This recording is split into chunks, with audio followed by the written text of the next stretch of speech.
সেবাশ্রয় দুর্নীতির অভিযোগ তুলে ফের সরব ঋতব্রত বন্দ্যোপাধ্যায়। বিরোধী দলনেতার সন্দেহ সেবাশ্রয়ের আড়ালে বেআইনি আর্থিক লেনদেন হতে পারে। UEM Jaipur is a perfect target for prospective students aspiring for good jobs, good education with future-ready skills. Sebashray কেন নিজের চোখ দেখাচ্ছেন না বাগরুল? নাম না করে অভিষেককে খোঁচা ঋতব্রত। সেবাশ্রয় এই সময়কালের অন্যতম বড় দুর্নীতি। সেবাশ্রয় কোনো ছোটখাটো দুর্নীতি নয়, আর আমি সেটাকে শুধু দুর্নীতির মধ্যে ফেলছি না, এটার সঙ্গে মানি লন্ডারিং এর একটা সম্পর্ক আছে বলে আমার ধারণা। আমি এটা যেখানে জানাবো ঠিক করেছি। সেবাশ্রয় ক্যাম্পে কি হয়েছে, একাধিক মানুষের হাত পা কেটে বাদ চলে গেছে। ডাক্তার নন, মানে ডাক্তারি পাশ না করলে তো আর ডাক্তার নন, সেরকম লোককে প্রাণের ভয় দেখিয়ে ওই সেবাশ্রয় ক্যাম্পে নিয়ে যাওয়া হয়েছে। এই যে চোখ দেখাতে বাগরুল বিদেশ যেতে চাইছে, আমি বলছি চোখ দেখার বিদেশ যাওয়ার দরকার কি? সেবাশ্রয় ক্যাম্প আছে তো, সেবাশ্রয় ক্যাম্পে চোখের ট্রিটমেন্ট হোক। আর সরকারি ইনফ্রাস্ট্রাকচার যদি উনি ব্যবহার করতে পারলেন, মুখ্যমন্ত্রী তৎকালীন কেন পারমিশন দিলেন? যে কোনো এমপি চাইলে কি এই পারমিশন পাওয়া যাবে? যারা মমতা ব্যানার্জির খেয়ে, মমতা ব্যানার্জির পড়ে, মমতা ব্যানার্জির দ্বারা হৃষ্টপুষ্ট হয়ে, মমতা ব্যানার্জির দয়ায় এখন ফটফট ফটফট ফটফট ফটফট করছে। ক্লিনিক্যাল এস্টাবলিশমেন্ট অ্যাক্ট না মেনেই সেবাশ্রয়। অভিষেককে হুঁশিয়ারি স্বাস্থ্যমন্ত্রী শারদত্ত মুখোপাধ্যায়। সেবাশ্রয়ের নাম করে গরিবের জীবনহানি, অঙ্গহানি করেছেন। নিয়ম বহির্ভূতভাবে এক্স রে মেশিন সহ সরকারি চিকিৎসা সরঞ্জাম ব্যবহার। তদন্ত করে মুখ্যমন্ত্রীকে রিপোর্ট। দম থাকলে 31শে জুলাইয়ের মধ্যেই উত্তর দিন। অভিষেককে চ্যালেঞ্জ রাজ্যের স্বাস্থ্যমন্ত্রী। দপ্তর একই রকম তদন্ত চালিয়ে যাচ্ছে।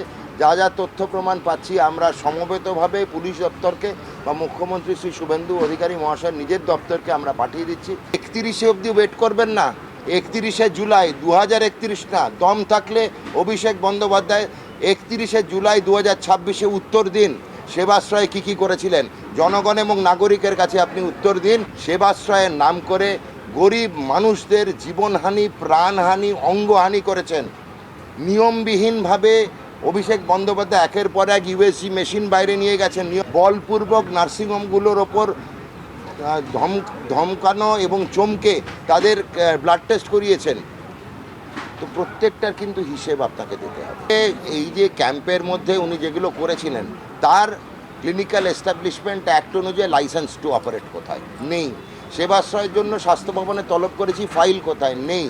ডায়মন্ড হারবার মেডিকেল কলেজে জিজ্ঞেস করেছি কে পারমিশন দিল, বলো কেউ দেয়নি। তাহলে এগুলো হলো কী করে? সব ফোনে আর হোয়াটসঅ্যাপে। দেখুন, সেবাশ্রয় নিয়ে খুব স্পষ্টভাবে বলি, সেবাশ্রয় নিয়ে আমি কোনো মন্তব্য করব না, এই কারণে কারণ আমি বিষয়টা জানিও না, কেউ আমাকে বলেনি, আমি জীবনে যাইও নি, আমার সঙ্গে সেবাশ্রয়ের কোনো সম্পর্ক নেই, ফলে সেবাশ্রয় নিয়ে আমি কোনো মন্তব্য করব না। কিন্তু আমি একটাই কথা বলবো যে সেবাশ্রয় ডায়মন্ড হারবারের এমপির করা, তো এখন যদি তাকে টার্গেট করে কিছু করতে হয়, এই বিধানসভায় বারবার যে তাকে কেন্দ্র করেই যে আক্রমণটা হচ্ছে, আমি সেবাশ্রয়কে ডিফেন্ড করছি না, করবো না, আমার সঙ্গে কোনো সম্পর্ক নেই, সম্পর্ক মানে থাকতেও না, মানে আমি সেবাশ্রয়ের ব্যাপারটা আমার সাবজেক্ট নয়। কিন্তু যাকে রাজনৈতিক টার্গেট করা হচ্ছে তিনি তো বিধানসভার সদস্য নন, ফলে তিনি তো আত্মপক্ষ সমর্থনের কোনো সুযোগ পাচ্ছেন না, ফলে তিনি তো এমপি, তো তাহলে বিজেপি লোকসভায় বিষয়টা তুলুক না। সেবাশ্রয় ব্যাপারটাই বেনিয়ম।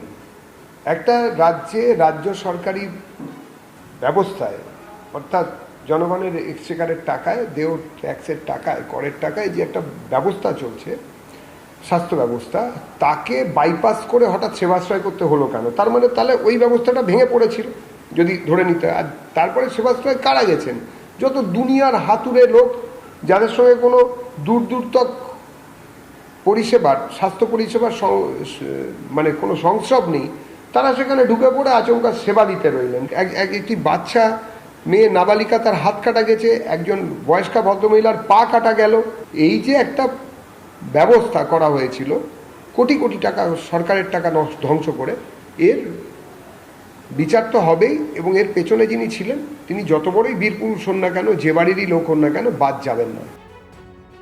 অভিষেকের সেবাশ্রয়ে গিয়ে প্রতারিত হওয়ার অভিযোগ।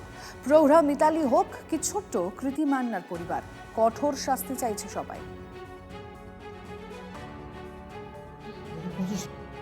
অভিষেক ব্যানার্জির কাছে আমার ছেলে বারবার গেছে, তার পিয়ে অয়ন আর তার পিয়ে সুমিত, এই দুজন কিছুতেই দেখা করতে দিত না আমার ছেলেকে, বলতো এটা একটা তুচ্ছ ব্যাপার, এই নিয়ে উনি তোমার সাথে দেখা করবে না, তুমি চলে যাও। বা পাশে বসে চা খেত অভিষেক ব্যানার্জি, সে নিজেও যেন শুনেও শুনতো না, দেখেও দেখতো না, সে কোনো গুরুত্ব দিত না, সে সমস্ত কিছু এড়িয়ে যেত।